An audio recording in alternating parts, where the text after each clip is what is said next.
Hello, welcome to Rust Reality Recaps. If you're new here, please do consider subscribing. Today we're going to be recapping 90 Day Fiancé The Last Resort, Episode 6, Season 2. So last week we left everyone off. They had their individual homework assignments, which were dates.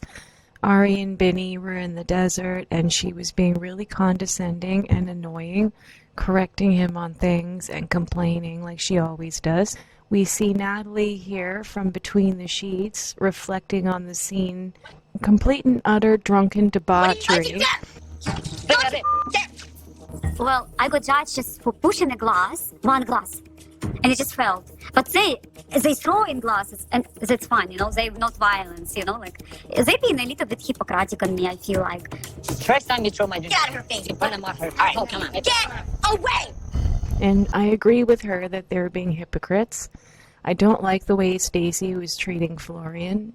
That's a no-no. You don't treat your husband like that in public. I regret nothing. Jasmine gives zero fucks and has no regrets about dumping anyone's drinks. She carries on her narrative that Florian is a terrible influence on Gino. Negative influence for Gino. Blah, blah, blah, blah, blah. Stacy does nothing to stand up for her man. Don't you dare!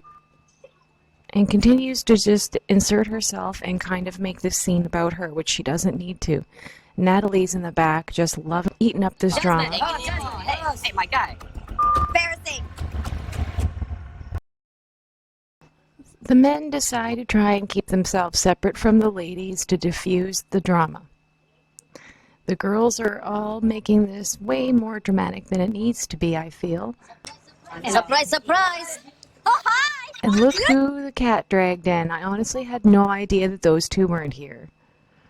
So Binny shows up at the perfect time, the perfect icebreaker, and gets a drink with the boys. They're having a rowdy, fun time, and Jasmine is super not pleased about this. The women end up shutting it down and taking their men home to bed.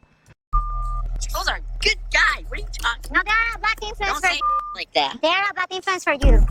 No, they're not. Shame on you because we are here to Jasmine's treating him like her son, and I think it's really hypocritical because when they were drinking, having fun, it was okay. The women, I mean. So Gino's going to end up sleeping in this bed alone tonight. He basically tells her to get away from him. I'm not gonna leave you alone. Just leave me alone, please. Okay. Go to bed, please. Go in the other room. That's a pretty depressing walk of shame if I've ever seen one. But the guy actually says something that I can't believe he makes me agree with him for once. You know, why they couldn't just let them have a nice time. It's okay when the girls have fun, and it wasn't right for Jasmine to just knock their drinks out of their hands. Jasmine came up and knocked our drinks out of our hand. Let us have fun. We're having a good time. Just like she has fun with her friends. Yeah, I mean, as much as I don't like Gino for what he does to Jasmine, he is right. I do agree with him about that much. So him and his dirty feet have a nice sleep in the bed. Unfortunately, Florian's going to get the same treatment as Jasmine. The couch. I don't like the way you were talking to Jasmine, and I don't like the way you were talking to me. Okay? Who is smaller Jasmine to smash my drink? I'm not her husband. I'm not her ex-husband. What the is... He's right, and Stacy has no retort for that, and she still kicks him out of the room. Come on, please. I don't really want to be next to you tonight. I can sleep in the couch for Princess Jasmine. I can sleep in the couch. You want to protect her. Come on, please. See, I still think he's a nice guy, because if he was an asshole, he wouldn't go to the couch. He would demand he gets to stay in the bed. That looks hella uncomfortable. The next day, Josh returns to Natalie. Hello. Oh, hi. How are you? Are you fucking kidding me? Josh had a nice break away from the resort and had a chance to clear his head, and now he's ready to continue gaslighting and manipulating Natalie, who calls him out for hitting on Sophie and says that she saw the evidence that he was hitting on her, but he tells her that he just wants to move past it. Josh was 100% flirting with you. and he lied about it. Natalie tells Josh that what he did really hurt her and that she needs reassurance from him that this kind of thing is never going to happen again. Josh does absolutely nothing to reassure her. All he does is dismiss her that it meant nothing, and he tries to blow right past it. And Natalie, oddly, just forgives him, and they move past it without much hesitation or resistance. She must be dickmatized, I tell you, and this girl is too dick drunk to think clearly. So the couples get ready at the lake for their next activity, which is going to be kayaking and throwing a ball into a basket, but they have assigned roles. You're going to take paddle. the oar, rowing a kayak, and throwing a ball. 2 additional rules. 1, you have to stay in your role. You cannot switch roles. The other rule is the rower cannot put their hands on the ball, and the thrower cannot put their hands on the This oar. guy is the exact kind of therapist or counselor that I cannot stand. His joy comes off as condescending to me. He's way too happy about everything. Natalie. I'm gonna throw. Natalie's gonna row. Got So it. Josh goes ahead and picks the roles before even knowing what the activity is. And then he's going to go ahead and change roles, which gets them into a heap of trouble later. I'm gonna row. I'll be able to go faster, and I'll get us closer. Okay. Good luck, So everybody. it was really easy for everyone to blame Natalie on this one, but I notice it's Josh's fault. Josh gets his kayak right in pinning position, so my kayak ends up getting spent all the So way around. needless to say, Josh and Natalie piss everyone off, and they all revert back to being grade school children, yelling and screaming about cheating and winning. I think it was mostly Julia and Sophie. And I don't know if that was their competitive side or their childish side shining through. Come back, come back. Sophie's like, why are you paddling so slow? Well, she just sits there. Oh my god, I would have been annoyed if I was Rob. So Natalie and Josh arrive at the beach first, while the entire time Julia's screaming, fuck you, you cheater, you guys don't win, we win. She really sounded like a little girl, or maybe that was just her really competitive Russian personality shining through. So Natalie's gloating doesn't help the situation, and everyone turns on them, and they end up being disqualified for not following the rules and switching roles.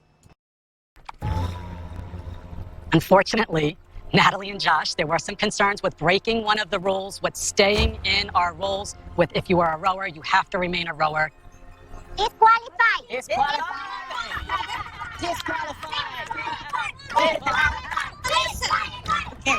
It's true. Who cares? It's just a game. You won a suite in a hotel. You're already staying in a hotel. Whoop-de-doo. It's pretty funny, though. These are all grown adults that have reverted back to acting like grade school children over a game. We left the ground. You all knew we already switched, but you were fine. So when we won, you're not fine. You are cheating, and it's not fair, and we won. Josh smiling like a greasy piece of crap. He's the one that concocted this situation. Even though all of you did an amazing, and you guys came in the fastest. We sure did. Julia and Brandon were the winners of this competition. What did we win? You guys actually won a night in the honeymoon suite of the resort. Julia's like, damn it, that is not a present. Brandon's like, yeah.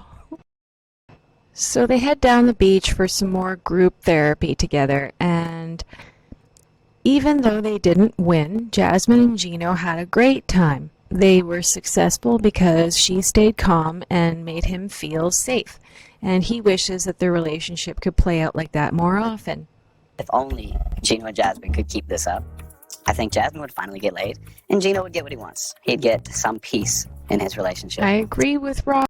He talks about how if everyone would get out in nature more often, that would solve a lot of their problems. While people are trying to be vulnerable and talk, Natalie starts laughing like a psycho, He usually goes first. I'm gonna go with you. Okay. particularly when Sophie starts. And what I want him to do, And even though he feels like he's trying his best, I don't feel like he is. Rob gets defensive because he feels like he's always trying his best or doing what he needs to. I had one job today, row, and I rowed. What else can I You're do? saying I'm doing my best. So, like, that is our relationship of me doing what there is to do, and Sophie just somehow it's just not what it's just not enough. It isn't what I'm supposed to do somehow, even though I'm doing exactly what I'm supposed to do. Sophie tries to communicate about needing reassurance with Rob. Apparently, Natalie and Josh had some opinions about Sophie, which I find interesting. Of course, she would have jumped on the offensive, but coming from him? She does like this whole like save me thing. She does have this cute little voice, so it kind of gives her this innocence, and so she tries to get away with that. Agree, 1,000,000%. But she has ulterior motives, and so I think Rob better watch out. I don't mean to be mean if she has a condition like alopecia or something, but her hair extensions look horrible this season. This is why you don't use hair extensions. They ruin your hair, and then you end up becoming reliant on them or wigs. They think, oh, if I'm beautiful, it's automatically I have to do nothing to be happy. But the thing is, your beauty is not enough. No. Projecting! Who are you talking to, Natalie? Holy. We comprehend the reality of she's holding a ball and just in the front seat, just waiting, and I'm behind her rowing, but she feels like she's doing everything. She's lazy, that's it. While I may agree with her, that's a really inappropriate, really immature, and I can't believe that the counselors didn't say something to her. Sophie had to, and then Julia loses it. What could you possibly do in those moments to make things go smoother? I wouldn't be able to talk with this bitch cackling on the sidelines like that. I don't know, I don't know how I can be clearer with what I want. It just feels like he doesn't get it. So it's fine. Julia is me in this situation, on the verge of losing it. And these useless counselors just sit there and do absolutely nothing. Instead of what I'm asking him to do. So can you stop laughing while I'm talking? It's extremely rude. Like, everyone's trying to be vulnerable here. Can you have some respect, please? A lot of the time, what I am looking for is, like, reassurance. Natalie is just being ridiculous and annoying, and Josh looks embarrassed. His body language indicates it. Everybody at this therapy, I just feel is fake as and nobody has Natalie's back. And so, I'm gonna let Natalie go ahead and do whatever she wants. And if she wants to start laughing while they're talking, that's on her. It's not about you right now. It's about everybody. Because it's too much. Look at me. It's not about you right now. I love her spunky Russian accent, just yelling at everybody even though she's like 12. Yeah, she sounds like a cackling crazy person. Definitely. So we see in the next episode, Ari gives Spinny his passwords back, presumably, and then she starts whining and complaining about how she thinks that he cheated on her when she was pregnant. He flips her off, calls her a liar, and walks away. I was watching with my husband, and he made an interesting analysis. Better make sure those passwords work first, because knowing her, she probably tested him and gave him the wrong ones. Wouldn't put it past her, and it turns out she was the side chick the whole time. Yes, before me and you we start dating, it's me and that girl, we have a relationship. And then, you're pregnant. To keep it real, like, Ari was the side chick. Yeah. She's pissed off at you for it. She knows everything. Just she want to look at me like if I was my friends, If she was the side chick and she got pregnant within 3 months of meeting him, she's a piece of crap.